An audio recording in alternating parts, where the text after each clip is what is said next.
Oggi parliamo delle corazzate, le regine dei mari, o almeno così sono state chiamate per diversi decenni, quando si pensava che nulla avrebbe potuto battere la potenza del cannone sui mari. Come sappiamo, la storia è andata diversamente. Oggi le battaglie sul mare si combattono con gli aerei e con i missili. I cannoni hanno un ruolo diverso, marginale, minore, ma all'epoca, e qua parliamo della fine dell'Ottocento e i primi decenni del Novecento, ancora non si conosceva la missilistica, e quando l'arma aerea fece la propria apparizione sui campi di battaglia, inizialmente era poco più di un tentativo prototipale e poi non tutti ne compresero le grandi potenzialità. Ma oggi parliamo di quello che è stato il primo assoluto scontro nella Seconda Guerra Mondiale tra navi da battaglia di opposti schieramenti. Non è stato l'unico, ne abbiamo sviscerato uno poco tempo fa col video sulla Notte delle Corazzate a Guadalcanal. Lo trovate nel canale. Ci sono stati anche altri episodi, pensate alla caccia alla Bismarck, in cui la stessa Bismarck se la vide con altre corazzate, oppure estendendo la questione si potrebbe anche tornare a recuperare un altro video che trovate nel canale, quello sulla tragedia della Marine Nationale con il bombardamento subito dai francesi a Mers el-Kébir da parte delle navi da battaglia britanniche, oppure un altro episodio che magari tratteremo in futuro, che è quello della ultima lotta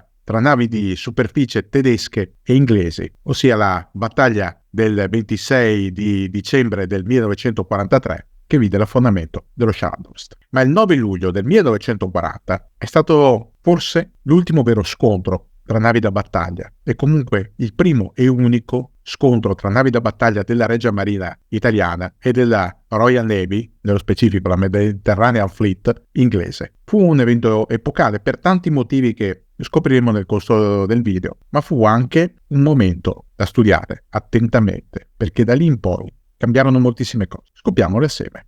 La battaglia si sviluppa nell'estate del 1940. L'Italia è in guerra da poco tempo, da praticamente un mese. Ha vibrato la famosa pugnalata alla schiena denunciata da Franklin Delano Roosevelt contro la Francia, ma ha raccolto ben poco. Mussolini è desideroso di piazzare dei successi importanti per accreditarsi come vincitore assieme a Hitler, anche se l'Inghilterra e i suoi alleati non hanno nessuna intenzione di arrendersi. Una delle armi forti del regime fascista è la Regia Marina, quella Regia Marina che ha ricevuto consistenti quantità di denaro tramite leggi navali per costruire o ricostruire le proprie unità, dagli anni 20 fino alla fine degli anni 30. Un programma di costruzioni ambizioso e sempre orientato, però, in direzione antifrancese. I francesi sono un'ossessione per la Regia Marina italiana. Potremmo dire altrettanto anche in ambito sportivo, ma quello è un altro argomento per tutti noi italiani. E la costruzione, anzi le costruzioni della Regia Marina tra la fine degli anni 20 e la fine degli anni 30 sono tutte improntate in funzione antifrancese. E questo è un problema per la Regia Marina, che vede il suo tradizionale nemico ammainare la bandiera di combattimento nel giro di poche settimane per confrontarsi con quella Royal Navy britannica che era vista come una sorta di sorella maggiore e contro cui non ci si era adeguatamente preparati. Il 9 luglio del 1940 lo scontro è accidentale. Perché? Perché in realtà entrambe le flotte, quella italiana da una parte,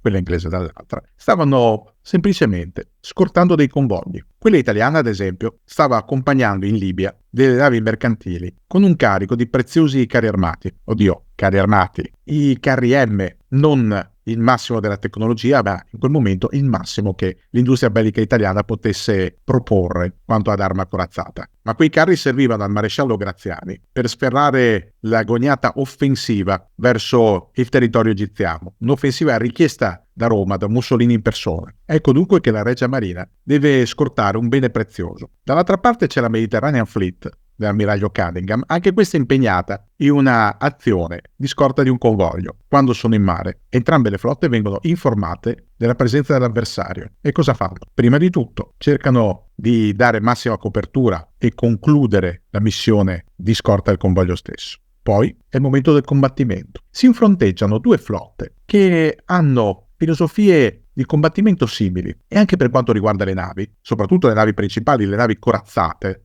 le, appunto, come dicevamo all'inizio, regine dei mari, si è sviluppata una simile filosofia. I britannici, ad esempio, sì, hanno costruito negli ultimi anni delle navi moderne, la classe King George V, che comunque è una classe che nasce ristretta da questioni di bilancio, con delle artiglierie di calibro inferiore, o addirittura delle torri disomogenee, quadrinate e binate assieme. Insomma, un compromesso, per quanto decisamente moderno. Ma la gran parte delle corazzate inglesi sono reduci dalla Grande Guerra. Sono navi messe in campo nel primo conflitto mondiale e poi rimodernate nel corso degli anni successivi. Navi comunque valide, potenti, affidabili, già testate. La Regia Marina è uguale. Anche lei, in attesa che siano pronte le nuove navi della classe Littorio, ha messo mano a quello che aveva a disposizione, a cominciare dalla classe Conte di Cavour, e le ha ricostruite. Una ricostruzione comunque molto costosa. Pensate che una singola corazzata classe Conte di Cavour come ricostruzione richiede la bellezza di 160 milioni di lire.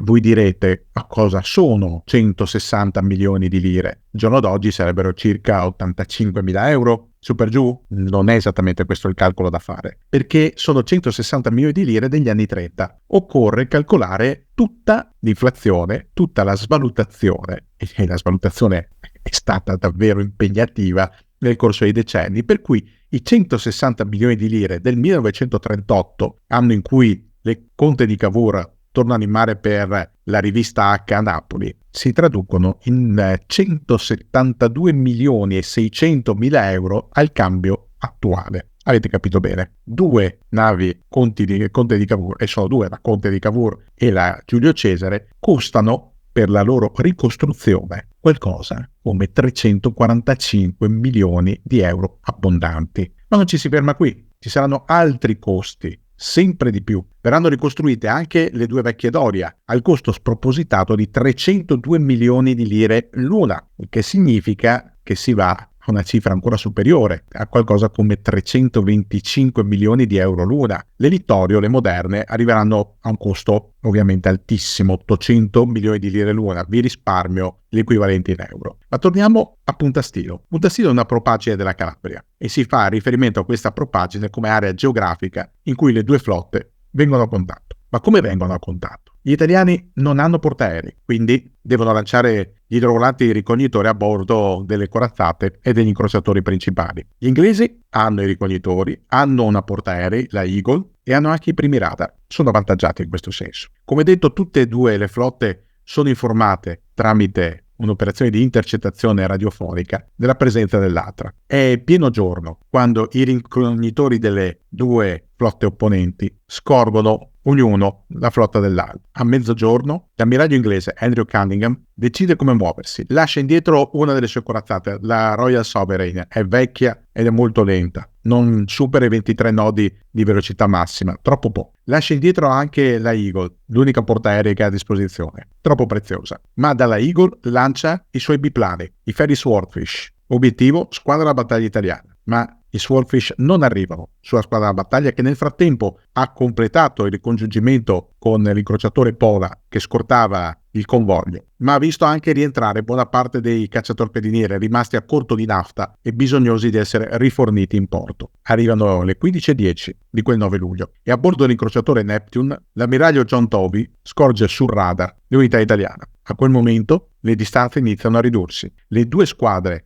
che ormai si sono avvistate si dispongono per la battaglia. Iniziano quegli italiani, gli incrociatori, che partono all'attacco della forza A dell'ammiraglio Tovey, che risponde al fuoco. Il fuoco dura sostanzialmente un quarto d'ora, il tempo che arrivino le grosse navi. Giulio Cesare, ammiraglia e Conte di Cavour da un lato, Warspite e Malaya dall'altro. Come detto, la Royal Sovereign è più indietro. Sono le 15:23. Le navi principali dell'una e dell'altra parte sono finalmente a confronto, l'una contro l'altra. Le torri ruotano, i telemetri seguono la direzione di tiro e si comincia a sparare. La tecnica navale per sparare è la cosiddetta forcella. I direttori di tiro puntano a mettere a segno un colpo dopo aver sparato un colpo prima più lungo e poi più corto per stabilire la distanza di tiro ottimale. Sono le 15:52 quando il Giulio Cesare apre il fuoco contro la Warspite. La distanza è di 26.000 metri, avete capito bene, 26 km.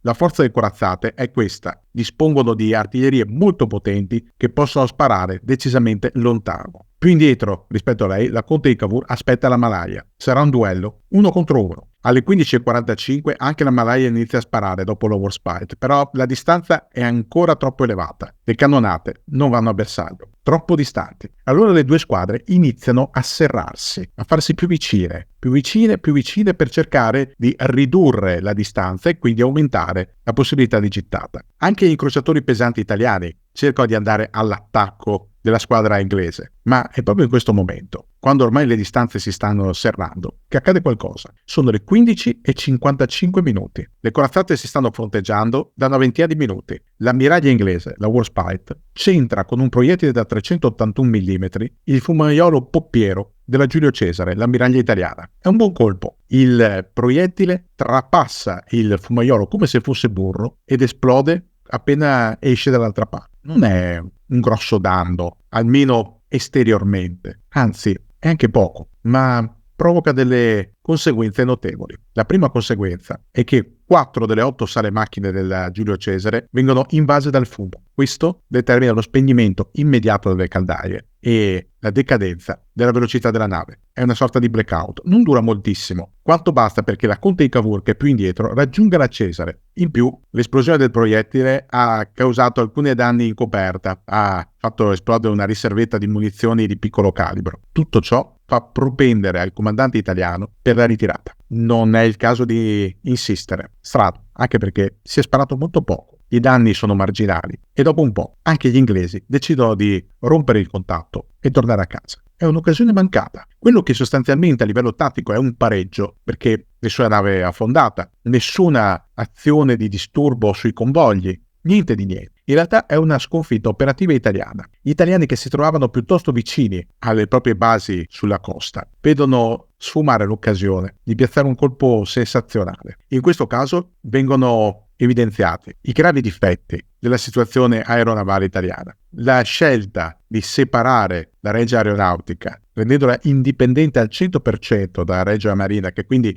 non dispone non solo di portaerei, ma nemmeno di aerei di proprio controllo basati a terra, fa capire che sarà molto difficile combattere nel Mediterraneo, poiché la catena di comando è estremamente farraginosa. Pensate che gli aerei della Regia Aeronautica giungono sul posto, sul luogo della battaglia, con estremo ritardo e addirittura arrivano a bersagliare, per fortuna non colpendole, le stesse navi italiane scambiate per inglesi. Questo fa capire molto. In più ci si rende conto di come la spesa sostenuta per rimodernare quelle vecchie unità forse non è stata una buona idea. Se ne avrà ulteriore riprova successivamente, qualche mese dopo, in un episodio che abbiamo già raccontato, la notte di Taranto. Pensate che in quella notte, mentre la Littorio, nuovissima, modernissima, incassa ben 3 siluri e impiega pochi mesi per rientrare in servizio, la Duilio con un solo siluro e ci vuole molto tempo, e la Cavour, sempre con un solo siluro, non tornerà mai in squadra. Già questo potrebbe dire abbastanza. Ma un altro difetto che viene evidenziato è quello dell'eccessiva dispersione delle salve da parte dell'artiglieria italiana. La decisione di ricostruire quelle vecchie navi è stata accompagnata da un'altra decisione, quella di modificare il calibro delle armi originarie, portandole da 305 a 320 mm.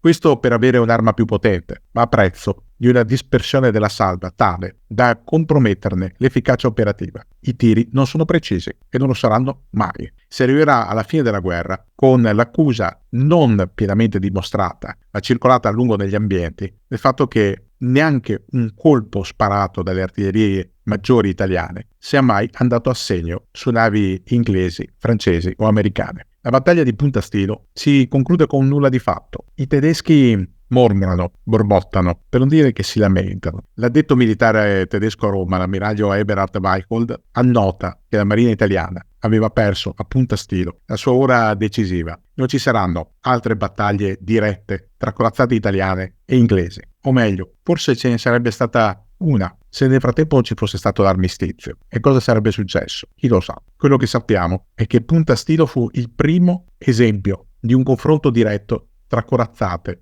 nella Seconda Guerra Mondiale, e già all'epoca si evidenziò un fatto incontrovertibile, che l'era del cannone stava tramontando e che l'era dell'aereo, imbarcato nel caso inglese, stava iniziando ad affermarsi. Lo avremmo visto più tardi, nel novembre del 1940, pochi mesi dopo, con la notte di Taranto. Lo avremmo visto ancora di più successivamente, sempre nel Mediterraneo, ma ancora di più nel Pacifico, con episodi che avrebbero segnato o cambiato il corso della guerra e della storia. Questo video, come molti altri della nostra piattaforma, vi è offerto dal nostro preziosissimo partner NordVPN. Conoscete già tutti i vantaggi di NordVPN, la migliore VPN italiana? Beh, oggi ce n'è uno nuovo, uno in più, una nuova app che si chiama Saily. Che cos'è Saily? È l'app eSIM per viaggiatori sviluppata esclusivamente da NordVPN per tutti voi. Se sottoscriverete in questo periodo, a partire da oggi fino ad agosto, un piano con NordVPN, potrete avere fino a 20 GB gratis da usare su Saily in base alle vostre esigenze e al piano appunto acquistato. Si possono anche prenotare vacanze a prezzi ridotti sfruttando NordVPN e connettersi in piena sicurezza dai wifi dei luoghi pubblici, pensate ai ristoranti, gli hotel o meglio ancora gli aeroporti, usando Saily o NordVPN o tutti e due in coabitazione. E allora cosa aspettate? Approfittate della grande offerta che NordVPN ha riservato a tutti voi follower del canale Dentro la Storia e viaggiate in sicurezza quest'estate da casa oppure lontano da casa con NordVPN.